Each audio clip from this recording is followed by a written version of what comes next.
Noodles আর pasta মিশিয়ে রান্না করলে এতটা যে মজার হয়, না খাইলে কেউ বুঝতেই পারবে না। এটা সন্ধ্যায় খাওয়ার জন্য খুবই ভালো একটা রেসিপি। নুডলস আর পাস্তা এতটা মজার হয় রান্না করলে।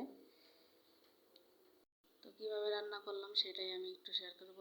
আসসালামু আলাইকুম এভরিওয়ান, সবাই কেমন আছেন? নুডলস আর পাস্তা রান্না করার জন্য আমি সর্বপ্রথমে আগে পানি নিয়ে নিয়েছি। পানির ভিতরে পাস্তা দিয়েছি, পাস্তা দিয়ে একটু সেদ্ধ করে নেব।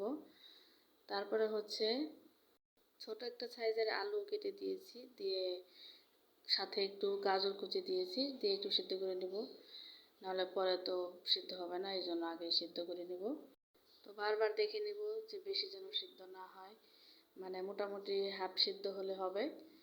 দেখেন কিভাবে সিদ্ধ করতেছি। তো হাফ সিদ্ধ হয়ে গেলে আমি এটার মধ্যে নুডলস দিয়ে দিব। যে কোনো ব্র্যান্ডের নুডলস হলেই হবে। আমি 2 প্যাকেট দিয়ে দিচ্ছি। আর হ্যাঁ, পাস্তা কিন্তু আমি অল্প করে নিয়েছি, যেহেতু নুডলসের সাথে রান্না করব। নুডলসটা মোটামুটি মানে বেশি সিদ্ধ করব না, মানে একটু ঝরঝরা রাখবো, এই জন্য হাফ সিদ্ধ একটু বেশি করব।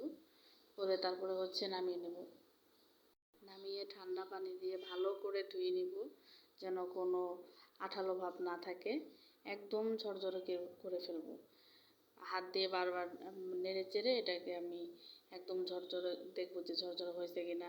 ভালো করে ধুয়ে মানে আঠালো ভাবটা একদম মানে করে ফেলবো। তো কিছুক্ষণ এভাবে বারবার ভালো করে ধুয়ে নিব, হাত দিয়ে নেড়ে চেড়ে দেখবো। দেখে বারবার ভালো করে ঠান্ডা পানি দিয়ে ধুয়ে নিব।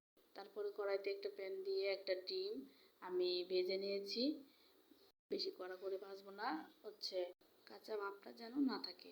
তারপরে মরিচ পেঁয়াজ কুচি আমি দিয়ে দেবো, দিয়ে ভালো করে নেড়ে চেড়ে একটু হালকা ব্রাউন করে নেব। ব্রাউন করে ভাজা হলে আমি তারপরে টমেটো কুচি দিয়ে দিব। টমেটো কুচি দিয়ে আমি একটু ভালোভাবে নাড়াচাড়া করব। তারপরে আমি নুডলসের যে মশলা থাকে সেটা থেকে আমি একটা এর ভিতরে আমি দিয়ে দিব, যেন টমেটোটা ভালো করে সিদ্ধ হয়ে যায়। টমেটোটা হালকা করে ভেজে নিব। টমেটোটা হালকা হালকা ভাজা হলে তারপরে আমি কিছুটা ক্যাপসিকাম কেটে নিয়েছিলাম, সেটা আমি দিয়ে দিব। ক্যাপসিকাম দিয়ে বেশি নাড়া যাবে না, নাহলে ক্যাপসিকামটা তাড়াতাড়ি মানে বেশি সিদ্ধ হয়ে যাবে। আমি কিছুক্ষণ নেড়ে তারপরে আমি যে আপনার নুডলস আর পাস্তা যেটা আমি ভালো করে ধুয়ে নিয়েছিলাম ওটাই আমি দিয়ে দেব। যে ডিমটা আমি ভেজে উঠিয়ে রেখেছিলাম সেটাও আমি দিয়ে দেব।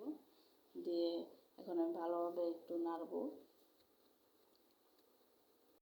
যেন একটার সাথে একটা যেন জড়িয়ে না যায়। খুব সুন্দর করে ভালোভাবে একটু নেড়ে দেব। নুডলসের যে আরেকটি প্যাকেট মশলা আছে সেটা আমি পরবর্তীতে দিয়ে দেব। দিয়ে আবার একটু ভালো করে নেড়ে নেব। নুডলসের স্বাদটা বাড়ানোর জন্য আমি টমেটো সস দিয়ে দেবো কিছুটা। টমেটো সস দিয়ে তারপরে আমি একটু নেড়ে নেব। এর বাকি যে টমেটো সসটা ছিল সেটা দিয়ে দেব। তারপরে একটু সয়া সস দিয়ে দেব। এটা যার যেরকমের ভালো লাগে, যতটুকু সস দিলে, সেটা সয়া সস হোক বা টমেটো সস হোক, যার যতটুকু দিলে ভালো লাগবে, যার যার স্বাদ অনুযায়ী সে দিয়ে নেবেন। তারপরে ভালো করে আমি এটাকে নেড়ে নেব। নেড়ে চেড়ে আমি একটু চেক করে দেখেছি, একটু লবণ মানে একটু কম লাগছে, যেহেতু পাস্তা দিয়েছি তার জন্য আমি আরেকটা স্বাদ মশলা দেব, মানে ম্যাগি স্বাদ মশলাটা আমি দিয়ে দেব, যেন পারফেক্ট হয়ে যায়। তো দিয়ে এটা আমি ভালো করে নেড়ে তারপরে আমি এটা কিছুক্ষণ পরে নামিয়ে ফেলবো।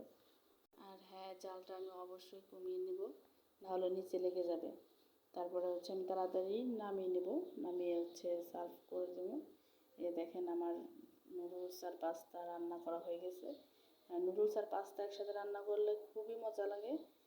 আর সাথে তো আলু, গাজর, ক্যাপসিকাম, তারপরে আপনার টমেটো কুচি দিয়েছি, মানে এতটা মজার হয়েছে যা বলার বাইরে।